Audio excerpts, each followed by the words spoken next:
Hello दोस्तों, आज की कहानी मेरे और मेरे ससुर जी के रिश्ते के बीच की है। मेरा नाम कामिनी है और मेरी उम्र अभी 26 साल है। मैं काफी खूबसूरत हूँ। मैंने अपनी बॉडी को पूरा फिट रखा हुआ है क्योंकि मैं रोजाना एक्सरसाइज करती हूँ। मेरी शादी को 7 साल हो चुके हैं। मेरे मम्मी पापा ने गरीबी की वजह से मेरी शादी कम उम्र में ही एक अमीर लड़के से करवा दी, लेकिन वो लड़का अक्सर बीमार रहता था। उसके हार्ट में कोई प्रॉब्लम थी। मैं अपनी शादी से ज्यादा खुश नहीं थी, पर मेरे पति मुझसे बहुत ज्यादा प्यार करते थे। अब मेरी शादी को 2 साल हो चुके थे, लेकिन अभी तक कोई भी बच्चा नहीं हुआ था। हमारे घर में मैं, मेरे पति और ससुर जी थे। हम तीनों ही बहुत प्यार से रहते थे।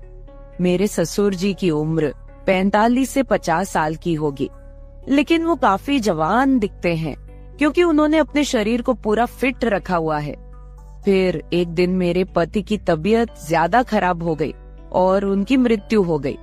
मेरे सामने मानो दुखों का पहाड़ टूट पड़ा हो। अब मैं एक विधवा हो चुकी थी। धीरे धीरे मेरे पति को गुजरे काफी समय हो गया था। अब मेरे ससुर जी और मैं दोनों ही घर में रहते थे। मैं बहुत ही उदास रहने लगी थी, लेकिन मेरे ससुर जी मुझे बहुत समझाते थे कि कामनी, अब जो होना था वो हो गया है, इतनी टेंशन मत लो, तुम भी बीमार हो जाओगी। मैं तो कहता हूँ कि तुम दोबारा से शादी कर लो, अभी तुम्हारी उम्र ही क्या है। पर साथ ही साथ वो मुझे अजीब सी नजरों से देखते थे।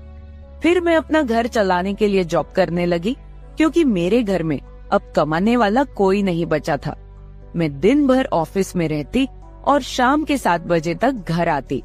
ससुर जी का बिजनेस ठीक ठाक चलता था, पैसों की कुछ खास चिंता नहीं थी। फिर भी मैं सोचती हूँ कि खाली घर पर बैठकर क्या करूँगी, इसलिए जॉब करती हूँ और थोड़ा दिल भी बहल जाता है और टाइम पास भी हो जाता है। अब मेरे पति को गए हुए बहुत दिन हो चुके थे, इसलिए मैं उनकी मृत्यु के सदमे से थोड़ा थोड़ा बाहर निकल रही थी। ऑफिस की सहेलियों ने मुझे बहुत समझाया कि तुम शादी कर लो। मेरी एक बहुत अच्छी सहेली है, हम दोनों साथ साथ ऑफिस जाती हैं। एक दिन ऑफिस से निकलते वक्त मेरी सहेली ने मुझे घर पर बुलाया क्योंकि मेरे ऑफिस और घर के बीच ही मेरी सहेली का घर है। तो मैं उसके घर चली गई। हमने चाय पी और फिर इधर उधर की थोड़ी बातें की। मेरी सहेली ने कहा कि क्या तुझे पता है ऑफिस में क्या चल रहा है? मैंने कहा नहीं यार, मुझे उससे क्या फर्क पड़ने वाला है, वैसे भी तो मैं ऑफिस में अपना मन बहलाने के लिए ही जाती हूँ। फिर मेरी सहेली बोली, फिर तू सुन ले, हमारे ऑफिस में सभी लोग एक दूसरे से मिलकर रहते हैं और किसी को भी कोई समस्या हो वो सभी मिलकर सुलझा लेते हैं। देखो, जो काम वाली आंटी है वह विधवा हो चुकी है, लेकिन ऑफिस के लोगों ने मिलकर उनकी शादी करवा दी है। अब वह बहुत खुशी खुशी रहती है और उनका भी एक सहारा बन गया है। मैंने उसकी बातों पर ज्यादा ध्यान नहीं दिया और वहाँ से अपने घर चली आई। मैं थोड़ा थोड़ा अपनी सहेली की बातों को समझ रही थी कि वो मुझे शादी करने के बारे में बोल रही हैं। फिर मैंने घर आकर ससुर जी को खाना बना कर दिया और खुद भी खाना खाया। मैं अपने कमरे में बैठी थी, मुझे नींद नहीं आ रही थी। सुबह के लगभग 10 बज रहे थे। आज रविवार था, मुझे ऑफिस नहीं जाना था। तभी मेरे दिमाग में मेरी सहेली के मुंह से सुनी हुई बातें चलने लगी। मैं सोच सोचकर परेशान सी होने लगी। फिर मेरे दिमाग में कुछ आया और मैं अपने ससुर जी के कमरे की ओर चली गई। जब मैं अपने ससुर जी के रूम में गई तो उनके हाथ में एक किताब थी। मुझे देखकर उन्होंने किताब को तकिए के नीचे रख दिया। मैंने देख लिए था कि ससुर जी कौन सी किताब देख रहे हैं। मैंने कहा, ससुर जी आप क्या पढ़ रहे हो? वो बोले, कुछ नहीं बहू, किताब देख रहा था बस। बताओ क्या बात है? मैं बोली, कुछ नहीं। ससुर जी मुझे आपसे कुछ जरूरी बात करनी है। उन्होंने कहा, हाँ बहू कहो क्या बात करनी है? मैंने कहा, ससुर जी बात थोड़ी अजीब है, मैं सोच रही थी कि आपसे कहूँ कि नहीं। उन्होंने कहा, अरे पहले तुम बोलो तो सही, क्या बात है? ऐसा कभी हुआ है कि तुमने कभी मेरे से कुछ मांगा हो और मैंने तुम्हें लाके ना दिया हो? तुम मेरा इतना ख्याल रखती हो, जो भी बात है खुलकर बोलो।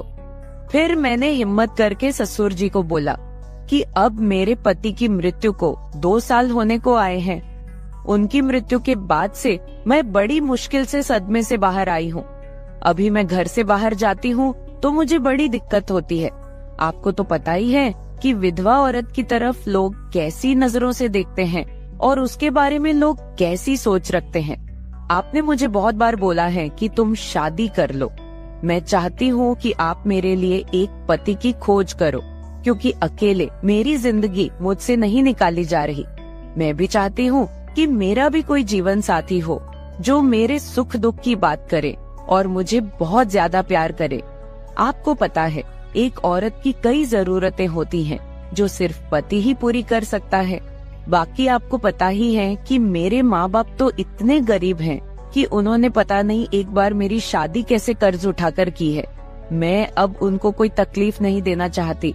अब मेरे लिए तो आप ही सब कुछ हो। मैं बड़ी हिम्मत करके आपसे ये बात कह रही हूँ।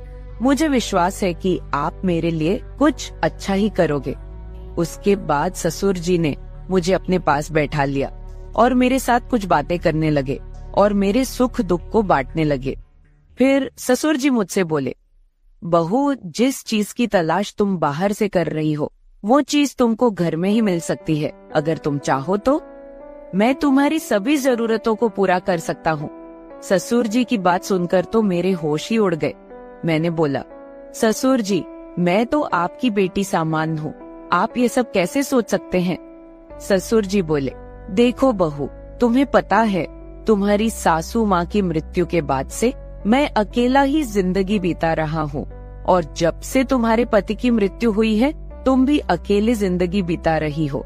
अगर तुम्हारा इरादा हो तो हम दोनों का अकेलापन दूर हो जाएगा और हम दोनों एक दूसरे के सहारे जिंदगी बिता लेंगे और बाहर किसी को कुछ भी पता नहीं चलेगा। बाकी मेरे जाने के बाद ये सारी प्रॉपर्टी भी तो तुम्हारी ही है और इस प्रॉपर्टी को संभालने वाला भी तो कोई चाहिए। बाकी लोगों की टेंशन मत लो, वो तो जब तुम विधवा की जिंदगी जी रही हो तब भी बातें करते थे और अब भी बातें करेंगे। सच कहूँ तो बहू, मैं तो उसी वक्त तेरा दीवाना हो गया था जब मैंने तुम्हें पहली बार देखा था। फिर मैंने ससुर जी को बोला कि मैं सोचकर बताती हूँ। अगली सुबह मैं उठी और खाना बनाने लगी। अगले दिन मैं ऑफिस नहीं गई, मैं किचन में खाना पका रही थी। तभी ससुर जी किचन में आए और बोले, बहू, आज ऑफिस नहीं जा रही हो क्या? मैंने कहा, नहीं, आज नहीं जा रही हूँ। आज मैंने ऑफिस से छुट्टी ले ली है। आप कहीं जाने वाले थे, गए नहीं क्या? वो बोले, नहीं, आज मेरी तबीयत ठीक नहीं है। मैंने सोचा कि आज घर रहकर आराम कर लेता हूँ। कुछ देर के बाद घर में कुछ मेहमान आ गए। हम लोग मेहमानों के आदर सत्कार में लग गए। मैंने उनसे हालचाल पूछा और उन लोगों से ढेर सारी बातें की। मेहमान के रूप में मेरे चाचा और चाची जी आए हुए थे। जब मैं मेहमानों से बातें कर रही थी तभी ससुर जी बाहर घूमने चले गए। उनकी आदत है कि जब वह घर पर रहते हैं तो वह खेतों की तरफ घूमने चले जाते हैं। फिर थोड़ी देर के बाद मेरे चाचा चाची भी खाना खाकर चले गए। दोपहर के 1 बजे का समय हो चुका था। मेरे दिमाग में ससुर जी की बातें घूम रही थी। मैं सोच रही थी कि इस अकेलेपन के साथ मैं सारी जिंदगी कैसे बिताऊंगी। मैं ससुर जी के साथ रहूंगी तो हो सकता है कि हमारा कोई बच्चा भी हो जाए। और ससुर जी की बात सही है, उनके जाने के बाद उनकी सारी प्रॉपर्टी भी तो मेरी ही है। मुझे ससुर जी की बातें काफी हद तक सही लग रही थी। फिर मैंने ससुर जी को कॉल किया और बोली, ससुर जी, खाना तैयार हो गया है, आकर खाना खा लीजिए। इस पर वह बोले, मैं अभी बाहर हूँ और मुझे थोड़ा टाइम लगेगा। मैंने कहा, ठीक है, मैं जरा बाहर जा रही हूँ तो देर शाम तक वापस आऊंगी, क्योंकि मैंने मार्केट शॉपिंग करने के लिए जाना था। फिर मैं मार्केट चली गई और वहाँ से अपने लिए और ससुर जी के लिए कुछ कपड़े खरीद कर लाई। जब मैं घर पहुँची तो शाम के 7 बज चुके थे। ससुर जी अपने कमरे में सो रहे थे। मैंने ससुर जी को उठाया और वो नहाने चले गए। अब चारों तरफ शांति हो चुकी थी। शाम के 8 बज चुके थे। फिर मैं ससुर जी के पास गई और उनको वो सब बातों के लिए हाँ बोल दी जो उन्होंने मुझे कही थी। ससुर जी मेरी हाँ सुनते ही खुश हो गए। फिर मैं उनके साथ, उसके बाद तो आप समझ ही सकते हैं, जो होना था वो हो गया। मैंने ससुर जी को फिर से अपनी ख्वाहिश बताई और ससुर जी ने मेरी ख्वाहिश पूरी कर दी। हम दोनों ने 1 से 2 घंटे तक एक दूसरे से वो सब बातें की और सारा काम किया। इस तरह से हम दोनों ससुर बहू काफी खुशी खुशी पति पत्नी की तरह रहने लगे। अब मुझे किसी भी चीज की दिक्कत नहीं होती, क्योंकि अब मुझे कहीं भी जाना होता है तो मैं ससुर जी के साथ चली जाती हूँ और हम खूब एंजॉय करते हैं। कुछ दिन बीत जाने के बाद ससुर जी बोले, कामिनी, अब तुम मेरे बिजनेस के बारे में सारा कुछ समझ लो और खुद सारा बिजनेस संभाल लो। फिर मैंने जॉब छोड़कर ससुर जी का सारा बिजनेस खुद संभाल लिया। अब हम दोनों पति पत्नी के जैसे रहने लगे हैं। मैं ससुर जी की हर बात का ख्याल रखती हूँ और वो भी मेरी हर बात का ख्याल रखते हैं। कुछ देर के बाद हमारे घर बच्चा भी हो गया और हमारी जिंदगी काफी अच्छे से चल रही है, क्योंकि ससुर जी ने मेरी हर कमी को पूरा कर दिया है। हमें दुनिया की कोई परवाह नहीं है, कोई कुछ भी बोले, हम लोग अपने घर खुश हैं। तो मेरे प्यारे दोस्तों, अगर आप लोगों को मेरी ये कहानी पसंद आई हो तो चैनल को सब्सक्राइब जरूर कर ले और बेल नोटिफिकेशन ऑन कर ले। एक प्यारा सा कमेंट करके बताएं कि आपको मेरी स्टोरी कैसी लगी। कल मिलेंगे एक और वीडियो के साथ। धन्यवाद। मेरी बेटी ने मुझे अपने घर पर अपने मदद के लिए बुलाया था। जैसे ही मैं उसके घर पहुंची, दामाद ने मेरी स्वागत सत्कार शुरू कर दिया। एक बार तो आधी रात को दामाद अचानक मेरे कमरे में आया। मेरे बगल में आकर उसने मेरी चादर के ऊपर से हाथ फेरते हुए कहा, सासू माँ, आपकी बेटी अब बहुत थकी हुई है, अब वह पुरानी लगने लगी है, अब आप ही मुझे खुश रख सकेंगी। दामाद ने मुझे सांस लेने का भी समय नहीं दिया। वह रात से लेकर सुबह के 3 बजे तक लगातार। नमस्ते दोस्तों, आज की इस कहानी में आपका स्वागत है। मेरा नाम राधिका है और आज मैं आपको अपना और अपनी बेटी की कहानी सुनाने जा रही हूँ, तो दिल को थाम कर सुनिएगा। मेरी बेटी को उसके ऑफिस के काम से घर के कामों के लिए समय नहीं मिल रहा था। एक दिन उसका मुझे फोन आया और उसने कहा, माँ, मुझे घर के कामों में आपकी बहुत जरूरत है, कुछ दिन मेरे पास आओगी क्या? बेटी की चिंता में मैं तुरंत उसके घर चली गई। मुझे देखते ही बेटी से ज्यादा दामाद खुश हो गए। वे मेरी इतनी सेवा सत्कार क्यों कर रहे थे, ये मुझे समझ नहीं आ रहा था। लेकिन दामाद अचानक से बदल गए थे। मुझे देखते ही मेरी बेटी ने मुझे गले लगाया। उसके पीछे दामाद ने भी मुझे गले लगाया। इससे पहले उन्होंने कभी मुझे इस तरह से गले नहीं लगाया था। अचानक उनमें इतना बदलाव कैसे आ गया, ये मेरी समझ में नहीं आया। जब दामाद ने मुझे गले लगाया तो मुझे बहुत शर्म महसूस हुई। मेरी बेटी सरिता ने अपने पति के इस व्यवहार पर ध्यान भी नहीं दिया। जैसे ही मैं बेटी के घर पहुंची, उसने मुझसे कहा कि वह मेरे हाथों से बनी उसकी पसंदीदा सब्जी खाना चाहती है। आते ही मैं फ्रेश होकर बेटी के किचन में चली गई। उस रात दामाद और बेटी दोनों बड़े चाव से खाना खा रहे थे। खाना खत्म होते ही सरिता बोली, माँ, आज आपके हाथ का खाना खाकर बहुत अच्छा लगा।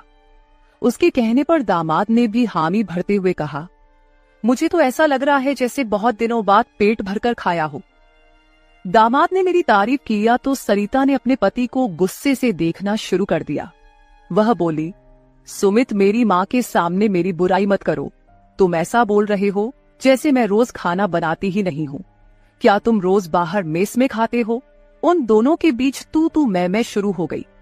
तब मैंने दोनों को शांत करते हुए कहा, सरिता, छोटी छोटी बातों को बड़ा मत बनाओ।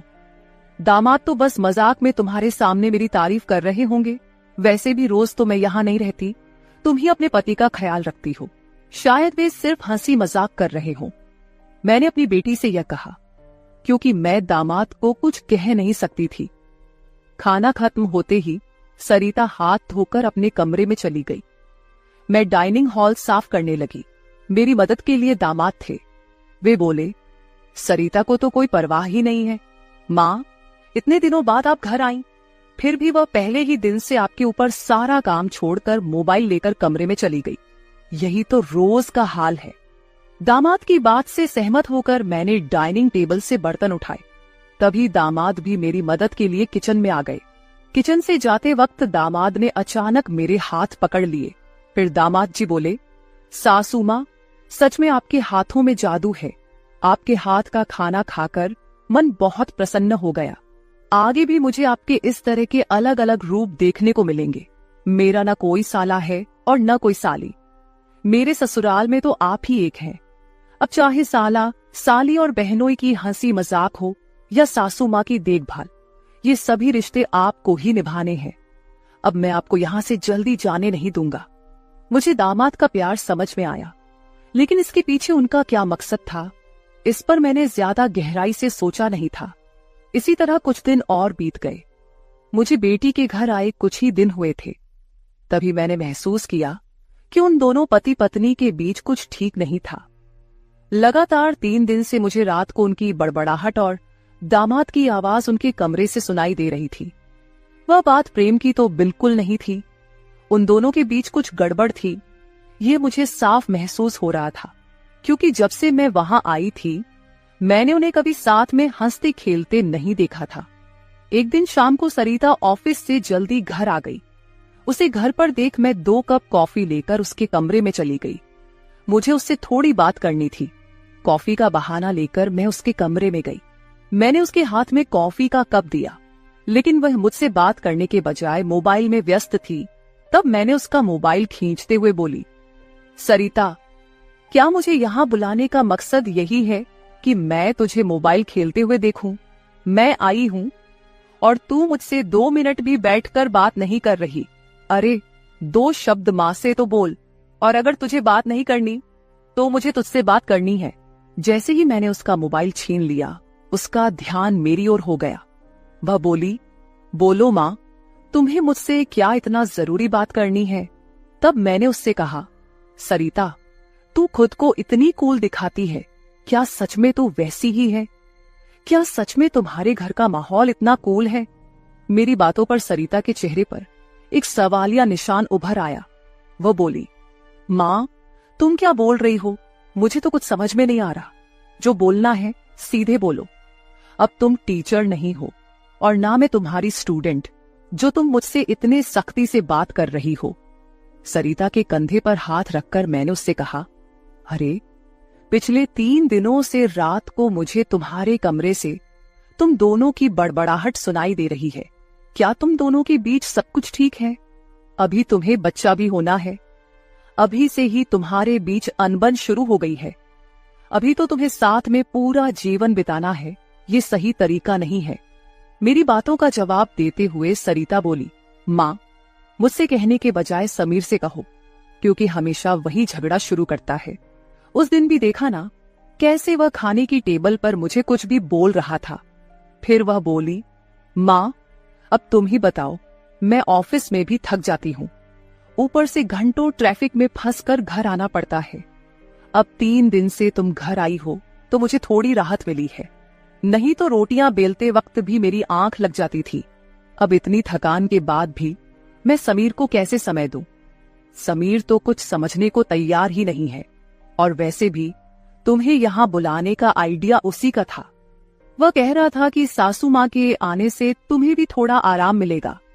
तुम यहाँ आई हो तो उसकी खाने की शिकायतें भी थोड़ी कम हो गई हैं। नहीं तो हर बात में ये ऐसा और वो वैसा ही चलता रहता था। तुम्हें बुलाने से पहले वह कह रहा था कि जब मेरी सासू माँ आएंगी तो मैं उनसे सारी ख्वाहिशें पूरी करवाऊंगा। अब तुम्हारे दामाद को तुमसे क्या ख्वाहिशें पूरी करवानी है, ये तुम ही देख लो। उसकी शिकायतों से तो मुझे थोड़ी राहत मिल गई है। सरिता की बातें सुनकर मुझे लगा कि सच में उसे काम से समय नहीं मिल पाता होगा, इसलिए समीर को खाने पीने की परेशानी हो रही होगी, और शायद इसलिए उन्होंने मुझे कुछ दिनों के लिए बुला लिया होगा। लेकिन दामाद को मुझसे और भी ख्वाहिशें पूरी करवानी थीं, इसका मुझे कोई अंदाजा नहीं था। सरिता की बातें सुनकर मुझे लगा कि उनके बीच सामान्य झगड़े हैं जो वे खुद सुलझा लेंगे। इसीलिए आगे मैंने सरिता को और नहीं समझाया। जैसे ही मैं उसके कमरे से बाहर निकली, मुझे दामाद की गाड़ी का आवाज सुनाई दिया। उस दिन समीर भी जल्दी घर आ गए थे। उन्हें घर में देखकर मैंने कहा, आज आप जल्दी आ गए, चलो अच्छा हुआ। आज तुम दोनों बाहर जाकर डिनर कर लो, घर में संभाल लूंगी। उन्हें थोड़ा बाहर घूमने फिरने का मौका मिलेगा, इसलिए मैंने उन्हें डिनर के लिए बाहर जाने को कहा। लेकिन दामाद ने कहा, सासू माँ, होटल जाने की जरूरत नहीं है। आज मेरे बॉस का 50वां जन्मदिन है। बॉस ने जन्मदिन के मौके पर एक 5 स्टार होटल में पार्टी रखी है और हमें खास तौर पर उस पार्टी में बुलाया गया है। समीर की बात सुनकर मैंने कहा, अरे वाह, तो फिर तुम दोनों जल्दी से अच्छे से तैयार हो जाओ और साथ में पार्टी में जाओ। तब दामाद जी बोले, सासू माँ, हम दोनों अकेले नहीं जाएंगे। बॉस ने पूरे परिवार को बुलाया है और आप भी हमारे परिवार हैं, इसलिए आप भी हमारे साथ चलो। तब सरिता भी मुझसे जिद करने लगी। उसने कहा, माँ, घर पर तुम अकेले बैठी क्या करोगी? तुम भी हमारे साथ चलो, तुम्हें भी अच्छा लगेगा। एक तो जब से तुम यहाँ आई हो, मैं तुम्हें कहीं बाहर घुमाने भी नहीं ले जा पाई। मैं छुट्टी लूंगी तो लूंगी, पर अभी तो तुम हमारे साथ बाहर चलो, कम से कम तुम्हारा भी मन थोड़ा हल्का हो जाएगा। उन दोनों का इतना जोर बढ़ गया कि मुझे भी उनके साथ जाने के लिए तैयार होना पड़ा। मैं हमेशा कहीं भी जाती थी तो अपने साथ 1-2 पार्टी वियर कपड़े रखती थी। इस बार भी मैंने पिंक रंग की नेट वाली साड़ी साथ रखी थी। मैंने वही साड़ी पहनकर अच्छे से तैयार होकर कमरे से बाहर आई। जैसे ही मैं बाहर आई, दामाद मुझे लगातार देखने लगे। वो मुझे ऊपर से नीचे तक नजर फेरने लगे। उन्होंने कहा, आज आपको सासू माँ कहने में मुझे शर्म आ रही है, क्योंकि आप किसी भी तरह से उम्रदराज नहीं लग रही हैं। आज तो आप किसी हीरोइन से कम नहीं लग रही हैं। दामाद की बातों पर मुस्कुराते हुए मैं बाहर गाड़ी के पास चली गई। कुछ देर बाद घर को लॉक करके बेटी और दामाद भी बाहर आ गए। दामाद मेरी तारीफ कर रहे थे, लेकिन सरिता का ध्यान उस पर नहीं था। लेकिन जैसे ही पार्टी में गए और दामाद के बॉस हमारे पास आए, उन्होंने मुझे देखकर समीर से कहा, समीर, तुम्हारी साली तो बहुत ही सुंदर है। इस पर समीर कुछ बोलते उससे पहले ही सरिता बोली, बॉस, ये समीर की साली नहीं है, ये तो माँ है, ये समीर की सास है। हमारे रिश्ते को सुनकर बॉस चौंक गए। उन्होंने कहा, आपकी खूबसूरती और जवानी को देखकर ऐसा बिल्कुल नहीं लगा कि आप सासू माँ हो सकती हैं। बॉस ने अपनी गलती स्वीकारते हुए मुझसे माफी मांगी और वहां से चले गए। बॉस के जाते ही दामाद मेरी तारीफ करने लगे। उन्होंने कहा, सच में सासू माँ, आज तो आप सरिता से भी ज्यादा खूबसूरत लग रही हैं। सच में पत्नी तो ऐसी होनी चाहिए। ऐसा कहकर दामाद ने मेरे हाथ पर ताली मारी और हंसने लगे। लेकिन उनकी इस मजाक पर सरिता गुस्से से मेरी ओर देखने लगी। अब मुझे धीरे धीरे दामाद की नजरों का एहसास होने लगा था। कुछ देर बाद हम घर जाने के लिए निकल पड़े। घर पहुंचते ही सरिता और मैं एक साथ गाड़ी से उतरे। गाड़ी से उतरते ही सरिता ने मुझसे कहा, माँ, आज के बाद तुम्हें इतना सजने संवरने की कोई जरूरत नहीं है। थोड़ा अपनी उम्र के हिसाब से रहना सीखो। गुस्से में तीखे शब्द बोलते हुए सरिता पैर पटकती हुई घर के अंदर चली गई। मुझे उसका गुस्सा कुछ समझ नहीं आया। असल में मुझे तो किसी भी बात पर गुस्सा आने का सवाल ही नहीं था। फिर भी सरिता मुझसे नाराज होकर पैर पटकते हुए घर के अंदर चली गई थी। नादान लड़की सोचकर मैंने उसकी बातों को नजरअंदाज किया और घर में जाकर अपने कमरे में चली गई। कुछ देर बाद फ्रेश होकर मैंने रात में सोने के लिए नाइट गाउन पहन लिया। रोज की तरह सोने से पहले मैंने अपने हाथ पैरों पर बॉडी लोशन लगाया। तभी अचानक दरवाजे पर दस्तक हुई। दरवाजे पर दामाद थे। हमारी नजरें मिलते ही दामाद ने कहा, सासू माँ, अंदर आ सकता हूँ। ये घर उनका ही था, फिर भी वो कमरे में आने के लिए मुझसे अनुमति ले रहे थे। मैंने कहा, ये घर तो आपका ही है, मेरी अनुमति लेने की क्या जरूरत, आप यहाँ कभी भी आ जा सकते हो। फिर हंसते हुए दामाद कमरे के अंदर आ गए। उन्होंने मेरी ओर देखकर कहा, सासू माँ, सच में आज आप बहुत सुंदर लग रही थी। वैसे तो मैं आपको कभी यह कॉम्प्लीमेंट देना चाहता था कि आप आज भी जवान और खूबसूरत दिखती हैं। कभी कभी सच में आपको सासू माँ कहने में मुझे शर्म महसूस होती है। कभी कभी तो आपको नाम से बुलाने की इच्छा होती है। सच में आप सरिता की बहन जैसी लगती हैं। बाहर कुछ समय पहले सरिता ने जो गुस्से में आपको कहा, वह सब मैंने सुना। उसकी बातों पर ध्यान मत दीजिए। और हाँ, एक जरूरी बात यह है कि सरिता की बातों को दिल पर लेकर आप अपना रहन सहन बिल्कुल मत बदलिए। आप जैसी हैं बहुत अच्छी हैं। दामाद के मुंह से अपनी तारीफ सुनकर मेरे मन में लड्डू फूटने लगे। अगर 45 साल की किसी महिला की तुलना 21 साल की जवान लड़की से की जा रही हो तो जाहिर है वह महिला खुश होगी ही। उस समय मेरे साथ भी वैसा ही हुआ था। दामाद की प्रशंसा पर मैं शर्मा गई थी। उस दिन के बाद दामाद की हदें बढ़ने लगी। 4 दिन बाद मुझे अपनी बेटी के कमरे से उनकी बहस की आवाजें सुनाई दी। मैं अपने कमरे से बाहर झांकते हुए वह सब सुन रही थी। तभी दामाद कमरे से बाहर आते दिखे। दामाद को बाहर आते देख मैं जल्दी से अपने कमरे में चली गई। मैं कमरे की लाइट बंद करने ही वाली थी कि समीर मेरे कमरे में आ गया। वो काफी गुस्से में लग रहा था। मैंने उसे एक गिलास पानी दिया और पूछा, सब ठीक तो है ना? इस पर दामाद बोले, सासू मां, आपकी बेटी और आप में कितना फर्क है। शादी के बाद पति से कैसा व्यवहार करना चाहिए, उसे कैसे खुश रखना चाहिए, आपने सरिता को कुछ भी नहीं सिखाया। जब भी मैं उसके पास जाता हूँ वह मुझसे एक ही बात कहती है कि मैं बहुत थक गई हूँ। आपकी बेटी अब पूरी तरह बूढ़ी दिखने लगी है, उसके सामने आप जवान लगती हैं। कहाँ आपकी जवानी और कहाँ सरिता की समय से पहले आई बुढ़ापा। मैंने शांत रहकर समीर की सारी बातें चुपचाप सुनी। उनकी बातें खत्म होते ही मैंने उसे समझाते कहा, दामाद जी आप गुस्सा मत कीजिए। सरिता अपने ऑफिस के काम में पूरी तरह थक जाती है, इसलिए वह थोड़ी परेशान हो गई है। कुछ दिन आप दोनों बाहर घूमने चले जाइए, सब कुछ ठीक हो जाएगा। काम की भाग दौड़ में खुद के लिए भी समय निकालना जरूरी है। इस पर दामाद बोले, मैं तो सब कुछ करने के लिए तैयार हूँ, लेकिन आपकी बेटी को ऑफिस से छुट्टी लेने की इच्छा होगी, तभी मैं भी उसके साथ कहीं जा सकूंगा। मैंने फिर से दामाद को समझाया और उनके हाथ में पानी का गिलास दिया। दामाद से बात करते हुए अनजाने में मेरा हाथ उनके पैर पर रख दिया गया। अचानक दामाद ने अपने पैर पर रखा मेरा हाथ अपने हाथ से पकड़ा और मेरे हाथ से गिलास को एक ओर रखते हुए दूसरे हाथ से मेरे चेहरे से बाल हटाकर बोले, सासू मां, आप सच में बहुत सुंदर हैं। आपको देखकर तो सरिता को देखने की इच्छा ही नहीं होती। कहाँ आपके चेहरे का तेज और कहाँ सरिता की झुर्रियां। दामाद मेरे सामने मेरी बेटी की बुराई कर रहे थे। मैंने उन्हें कहा, आप मेरी सुंदरता की तारीफ कर रहे हैं, इसके लिए धन्यवाद, लेकिन जिस लड़की के बारे में आप बुरा भला कह रहे हैं वह मेरी बेटी है, ये मत भूलिए। दामाद बोले, सासू मां, मैं कुछ गलत नहीं कह रहा हूं, जो सच है वही कह रहा हूं। अब सरिता बूढ़ी दिखने लगी है तो क्या करूं? आपके सामने वह सच में फीकी पड़ती है। आपकी सुंदरता बेहद मनमोहक है।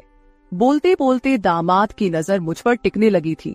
तब मैंने उनसे कहा, अब काफी रात हो गई है, आपको जाकर सो जाना चाहिए, नहीं तो सरिता यहाँ आ गई तो वह और नाराज हो जाएगी। मैंने दामाद को जैसे तैसे अपने कमरे से बाहर किया, नहीं तो वह रात भर मेरे कमरे में ही बैठे रहते। खैर जो भी हो, लेकिन समीर ने मेरी जो प्रशंसा की वह मुझे बहुत पसंद आई। अगले दिन शाम को जब दामाद ऑफिस से घर आए तो उन्होंने कहा, सासू मां, कल मुझे 2 टिफिन पैक कर दीजिए, और वो भी भरकर। जब से आप मेरा टिफिन बना रही हैं, ऑफिस में मेरी क्रेडिट कुछ ज्यादा ही बढ़ गई है। मेरे दोस्त रोज मेरे टिफिन की तारीफ करते रहते हैं, और आज तो मेरे बॉस ने भी मेरी तारीफ की। सबको लगा कि मेरी पत्नी ने इतना अच्छा खाना बनाया है, लेकिन मैंने सबका भ्रम दूर कर दिया और उन्हें बताया कि यह जादू मेरी पत्नी के हाथों में नहीं, बल्कि मेरी सासू माँ के हाथों में है। कल मेरे बॉस ने आपसे टिफिन मांगा है, और हाँ, टिफिन के साथ आप भी अच्छे से तैयार रहिएगा, क्योंकि बॉस ने आपको भी मिलने के लिए बुलाया है। मेरे दोस्तों को भी आपसे मिलने की इच्छा है। दामाद मेरी तारीफों के पुल बांध रहे थे, तभी सरिता वहीं बैठी थी। बातें करके समीर डाइनिंग हॉल से बाहर चले गए। मैं भी किचन में रात का खाना बनाने जाने लगी। तभी सरिता ने कहा, माँ, तुम्हें अपने दामाद के सामने ज्यादा कूल बनने की कोशिश नहीं करनी चाहिए। मैंने तुम्हें उसी दिन समझाया था कि तुम्हें अपनी उम्र के हिसाब से रहना चाहिए। अब ना तुम नौकरी करती हो, ना पापा है, तो तुम्हें इन सब नखरों की क्या जरूरत है। कल तुम समीर के ऑफिस जा ही रही हो तो एकदम साधारण और सादगी से जाओ।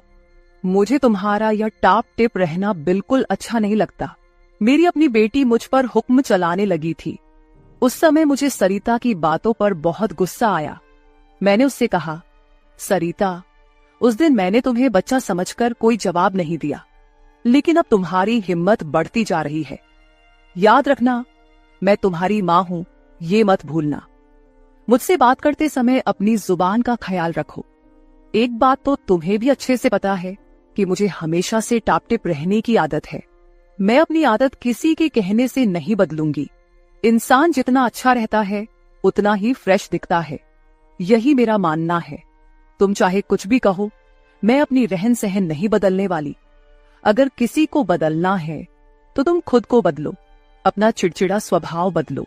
कभी कभी तो मुझे लगता है कि तुम मेरी ही बेटी हो या नहीं।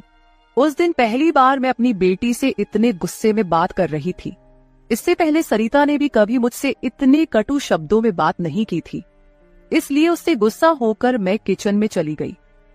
उस रात खाना खाते समय भी मैंने किसी से बात नहीं की। अगले दिन दोपहर के 1 बजे के बाद मुझे मेरे दामाद का फोन आया तो मैं तैयार होकर उनके ऑफिस जाने के लिए निकली। शाम को मैं और समीर साथ ही घर लौटे। मुझे और समीर को साथ देखकर सरिता और भी ज्यादा नाराज हो रही थी। अब मुझे उसकी नाराजगी से कोई फर्क नहीं पड़ता था। वो तो अपने पति को भी खुश नहीं रख पाई थी। मैंने भी अब उससे किसी तरह की कोई उम्मीद नहीं रखी थी। लेकिन इधर मेरे दामाद अब मुझसे बहुत अच्छे से पेश आने लगे थे। हर 2-3 दिन में वो मुझसे कहते कि उनके ऑफिस में उनके दोस्तों ने या कभी उनके बॉस ने मुझसे मिलने के लिए बुलाया है। उस दिन भी सुबह नाश्ता करते समय दामाद ने मुझसे कहा, सासू माँ, घर के सारे काम जल्दी निपटा लीजिए क्योंकि आज भी आपको ऑफिस जाना है। मैंने उनकी बात पर सहमति जताई। जैसे ही समीर ऑफिस के लिए निकले, सरिता ने मुझे घेर लिया। उसने कहा, माँ, मैं कुछ दिनों से देख रही हूँ रोज तुम अपने दामाद के ऑफिस जा रही हो, शाम को उनके साथ हंसती खेलती घर लौटती हो। अब भी तुम दोनों में सास दामाद का रिश्ता बरकरार है या फिर सीमाएं पार हो गई हैं? उस समय सरिता कुछ ज्यादा ही बोल गई थी। मैंने उस पर जोर से चिल्लाई, फिर भी उसे कोई फर्क नहीं पड़ा। उसने कहा, मुझ पर चिल्लाने की बजाय एक बार यह सोचो कि तुम्हारा और तुम्हारे दामाद का रिश्ता किस मोड़ पर जा रहा है। अगर मेरी बात समझ में नहीं आई तो तुम यहां से जा सकती हो। उसकी बातें सुनकर मेरी आंखों से आंसू बहने लगे। मेरे आंसुओं की परवाह किए बिना सरिता ऑफिस चली गई। उसके बाद 5 घंटे बीत गए, लेकिन मैं अपने कमरे में बैठी आंसू बहाती रही। समीर के लगातार फोन आ रहे थे, लेकिन मैंने फोन उठाने से इनकार कर दिया। 5 घंटे बाद मैंने खुद को संभाला और अपना बैग पैक करने लगी। जैसे ही मैं सरिता के घर से निकलने लगी, दरवाजा खोलते ही मैंने देखा कि बाहर मेरा दामाद गाड़ी पार्क कर रहा था। मुझे अचानक जाता देख उन्होंने मेरा हाथ पकड़ा और सीधे घर के अंदर ले आए। कमरे में पहुंचते ही समीर ने मेरा बैग खाली कर दिया। वह बोले, सासू माँ, ये क्या हो रहा है? आप बिना कुछ कहे यहां से क्यों जा रही हैं? मैंने उन्हें सरिता की बात कुछ नहीं बताई। मैंने कहा, मेरे कारण शायद आपके रिश्ते में दूरियां आ रही हैं। अब मुझे भी यहां आए काफी दिन हो गए हैं। मैं अपनी बेटी का घर नहीं तोड़ना चाहती। आप अपने जीवन में खुश रहिए, अब मुझे यहां से जाना चाहिए। मैं फिर से अपना बैग पैक करने लगी। तभी दामाद ने मुझे अपनी ओर घुमाए। फिर मेरे कंधे पर हाथ रखकर उन्होंने कहा, सासू माँ, जरूर सरिता ने आपको कुछ बुरा भला कहा होगा। मैंने आपको पहले ही समझाया था कि उसकी बातों पर ध्यान न दे। वह मूर्ख है, उसे खुद को संभालना नहीं आता। मुझे तो लगता कि आपकी बेटी आपसे जलने लगी है। जो लोग जलते हैं वे दुआ नहीं देते, इसलिए आपको भी बेफिक्र होकर ठाठ से रहना चाहिए। समीर मुझे हंसाने की कोशिश करने लगे। मेरी आंखों में आंसू देखकर उन्होंने मेरे आंसू पोंछे और कहा, किसी की बातों से इतना हताश मत होइए, मैं आपके साथ हूं। उनके बोलने में एक अलग ही प्यार था। उस दिन के बाद से रोज रात को जब सरिता सो जाती, समीर मेरे कमरे में आने लगे। अब उनका मेरे कमरे में आना मुझे खटकता भी नहीं था, क्योंकि हमारा रिश्ता एक अलग ही मोड़ पर जाने लगा था। अब समीर मेरे सिर्फ दामाद नहीं रहे। 4-5 दिन से समीर मेरे कमरे में आ रहे थे। कुछ दिन बाद अचानक मेरे मन में ख्याल आया कि अगर सरिता को यह सब पता चल गया तो, इसलिए मैं समीर के सामने यह सवाल रखी। मैंने कहा, समीर, तुम रोज रात को सरिता की नजरों से छुपकर मेरे कमरे में आते हो, लेकिन क्या तुम पक्का करते हो कि वह गहरी नींद में होती है? अगर तुम्हारी लापरवाही के कारण सरिता अचानक मेरे कमरे में आ गई और उसने ये सब देख लिया तो क्या होगा? इस पर समीर ने कहा, सासू माँ, कभी न कभी हमें इस स्थिति का सामना करना ही होगा। जो काम मेरी पत्नी को करना चाहिए था वो आपने किया, इसमें आपकी क्या गलती है? उसे वक्त रहते सब कुछ समझना चाहिए था। अब वक्त उसके हाथ से निकल गया है। आप ज्यादा चिंता मत कीजिए, नहीं तो आपके चेहरे पर भी झुर्रियां आने लगेंगी। आप चिंता मत करें, बस सरिता के सामने इस रिश्ते को स्वीकार करने का साहस रखिए। हम दोनों बात कर ही रहे थे कि अचानक सरिता कमरे में आ गई। मैंने उसका नाम लिया ही था कि वह वहां मौजूद हो गई थी। हम दोनों सास और दामाद एक दूसरे को देखने लगे। सरिता तो हमें साथ देखकर हमारी ओर बस देखती ही रह गई थी। उसने कहा, मुझे तुम दोनों पर पहले ही शक हो गया था। समीर, तुम्हें क्या लगा कि तुम रोज रात को मुझे चकमा देकर जाते हो और मुझे इसका बिल्कुल पता नहीं चलता? मैं तो बस मौके का इंतजार कर रही थी, क्योंकि मुझे तुम दोनों को रंगे हाथ पकड़ना था। अब तो मैंने तुम्हारी सारी बातें रिकॉर्ड कर ली हैं और तुम्हें इस हालत में भी देख लिया है। सरिता बोल ही रही थी कि तभी समीर का फोन बजा। उसने मेरा हाथ छोड़ दिया और कमरे से बाहर चला गया। थोड़ी देर पहले जब वह मुझे समझा रहा था तो उसने मेरा हाथ पकड़ रखा था। कुछ ही मिनटों बाद वह एक शख्स को लेकर कमरे में वापस आया। वह तीसरा शख्स और कोई नहीं बल्कि समीर का बॉस था। उसे आधी रात को घर में देखकर सरिता चौंक गई। उसने बॉस की ओर देखकर कहा, आप इस समय यहाँ कैसे? बॉस आश्चर्यचकित होकर सरिता को देख रहे थे। तब सरिता बोली, आप यहाँ क्यों आए हैं ये तो मुझे नहीं पता, पर मुझे अब एक गवाह मिल गया है। वह बॉस के सामने मेरे और मेरे दामाद के रिश्ते के बारे में बकवास करने लगी। तभी समीर के बॉस यानी रघुवीर जी सरिता की ओर देखकर बोले, सरिता, तुम यह क्या बकवास कर रही हो? तुम्हें पता है तुम अपनी माँ और अपने पति के बारे में क्या कह रही हो? अब तो सरिता और भी ज्यादा बकवास करने लगी।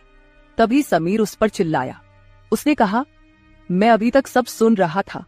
मुझे पता था कि तुम समझदार नहीं हो, इसलिए मैंने तुम्हें कुछ नहीं बताया, लेकिन अब तुम बॉस के सामने कुछ भी बकवास करने लगी हो। शायद अब तुम्हें सच बताने का समय आ गया है। मैं समीर को शांत रहने के लिए कह रही थी, लेकिन उसने मेरी एक न सुनी। वह बोला, माँ, अब और कितने दिन आप यह सब बातें छुपा कर रखेंगी? इस तरह मन मारकर जीवन को सुखमय नहीं बनाया जा सकता। जीना है तो खुले दिल से जियो। आपको किसी से डरने की जरूरत नहीं है, क्योंकि आपने कोई अपराध नहीं किया। समीर ने सरिता से कहा, सरिता, पिछले कुछ दिनों से मैं इस कमरे में आ रहा हूँ, ये सच है, लेकिन मैं इस कमरे में क्यों आ रहा था, इसका कारण वो नहीं है जो तुम सोच रही हो। इसका असली कारण कुछ और ही है। मैं यहाँ इसलिए आता था ताकि अपने बॉस को तुम्हारी माँ के कमरे में सुरक्षित छोड़ सकूं।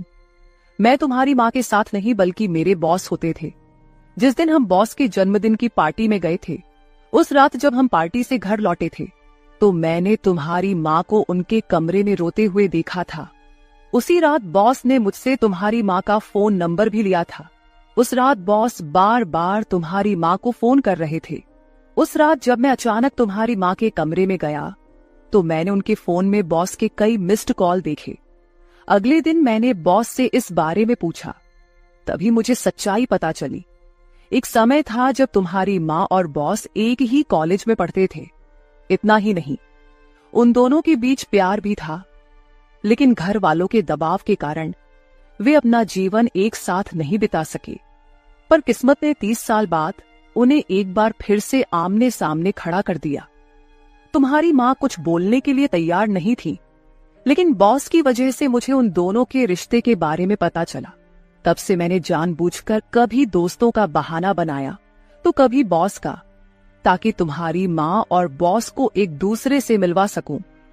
धीरे धीरे मैंने तुम्हारी माँ के चेहरे पर खुशी देखनी शुरू की। वह भी अपना पुराना रिश्ता जीने लगी, लेकिन तुमने इसे गलत समझा और माँ पर गलत आरोप लगाए। तुम्हारे आरोपों के बाद तुम्हारी माँ ने घर से बाहर निकलना बंद कर दिया। तब से मैंने इस प्रेमी जोड़े की मुलाकात अपने घर में ही करानी शुरू कर दी।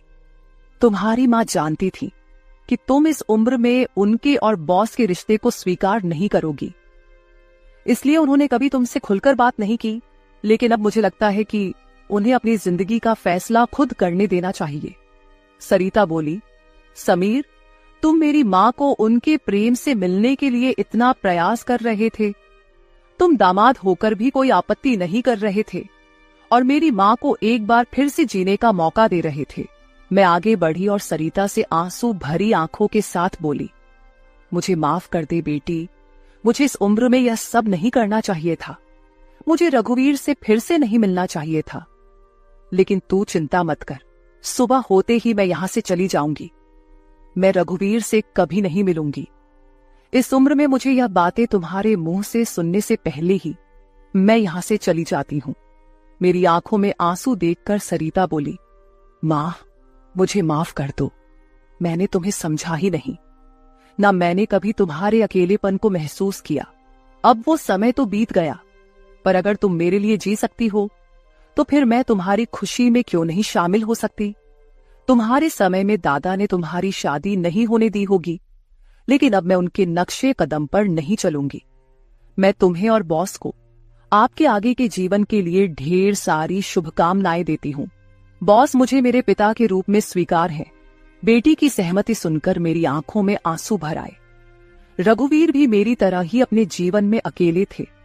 अगले 3 दिनों के भीतर मेरी और रघुवीर की रजिस्टर्ड मैरिज मेरी बेटी और दामाद की मौजूदगी में हो गई। शायद ये पहली बार हुआ होगा कि एक बेटी ने अपनी माँ की विदाई की थी। मेरी विदाई के समय मैंने सरिता को एक सीख दी।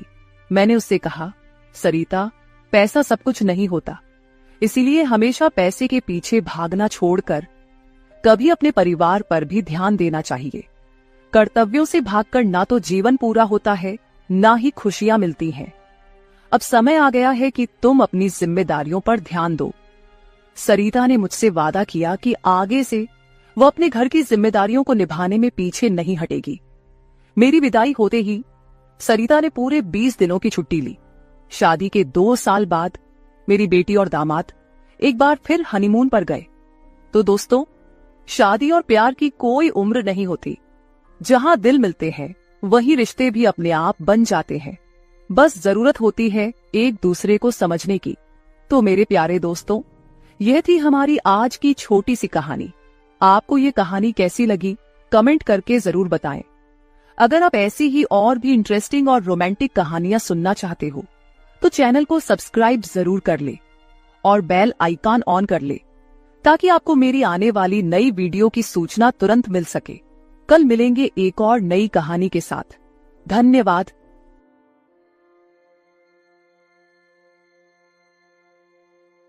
रात के करीब 12 बजे का वक्त था। गर्मियों की रातें थीं और मैं अपने कमरे में सो रही थी। अचानक मेरे कमरे के दरवाजे पर दस्तक हुई।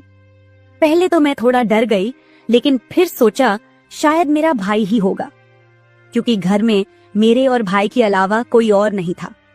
मैंने उठकर दरवाजे की ओर कदम बढ़ाए। दरवाजा खोलते ही मैंने बाहर झांका, लेकिन वहां कोई नहीं था। मैंने सोचा शायद ये मेरा वहम होगा। मैं वापस बिस्तर पर लेटने लगी। अचानक दरवाजे पर फिर से पहले से भी ज्यादा जोर की दस्तक हुई। मैंने कांपती हुई आवाज में पूछा, कौन है? लेकिन कोई जवाब नहीं आया। डरते हुए मैंने दोबारा दरवाजा खोला और वहां मेरा भाई खड़ा था। उसने मुझसे कहा, क्या हुआ दीदी, इतनी घबराई हुई क्यों लग रही हो? वो मुझे आज कुछ अजीब सी नजरों से देख रहा था। मैंने सोचा शायद मैं ही ज्यादा सोच रही हूँ, लेकिन मुझे क्या पता था कि उस रात कुछ ऐसा होने वाला था जिसने मेरी पूरी जिंदगी को बर्बाद कर दिया, जिसे मैं चाहकर भी कभी भूल नहीं पाई।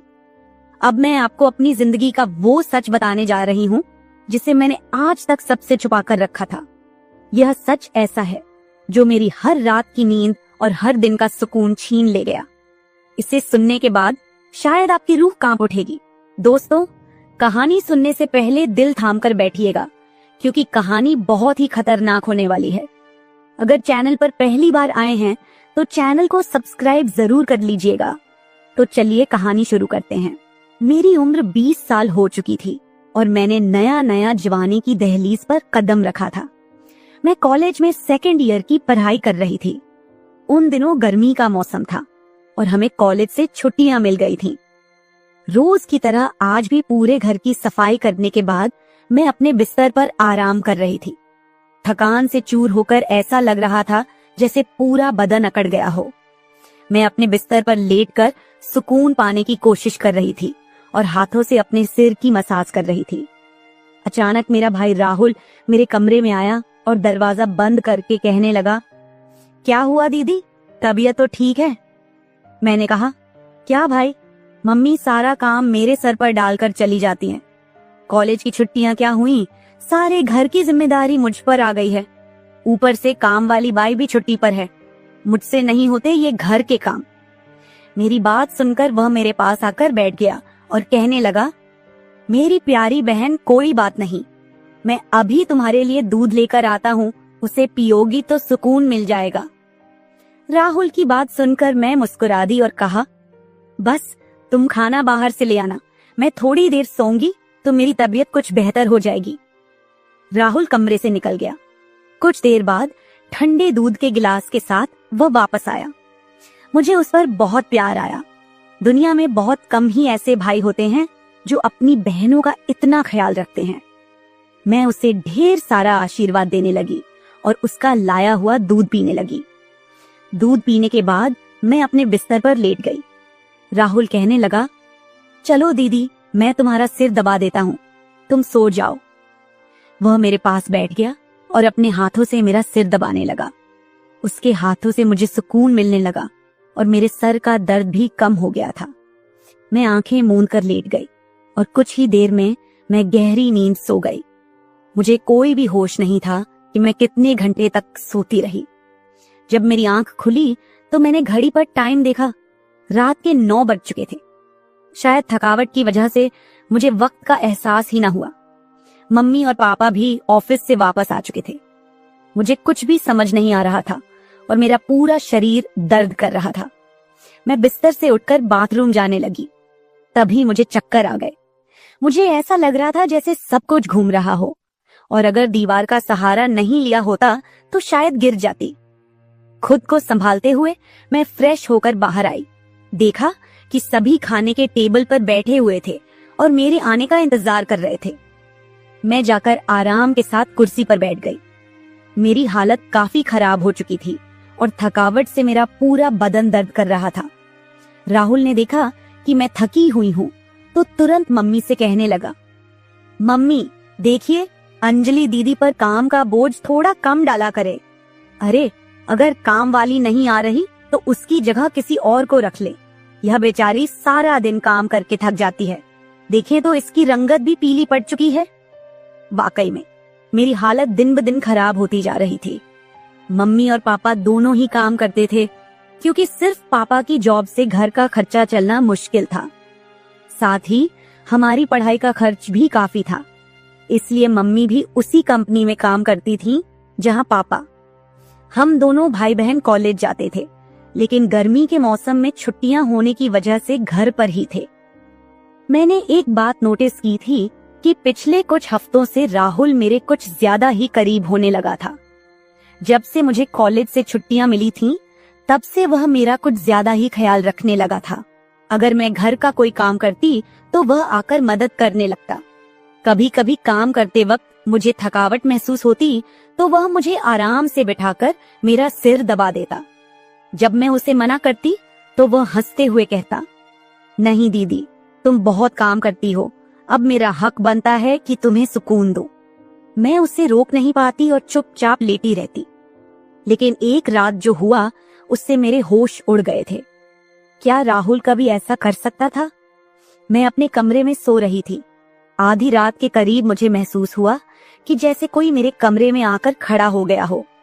धीरे धीरे वह बिस्तर के पास आ रहा हो और मैं सोते हुए भी महसूस कर सकती थी कि कुछ अजीब हो रहा है।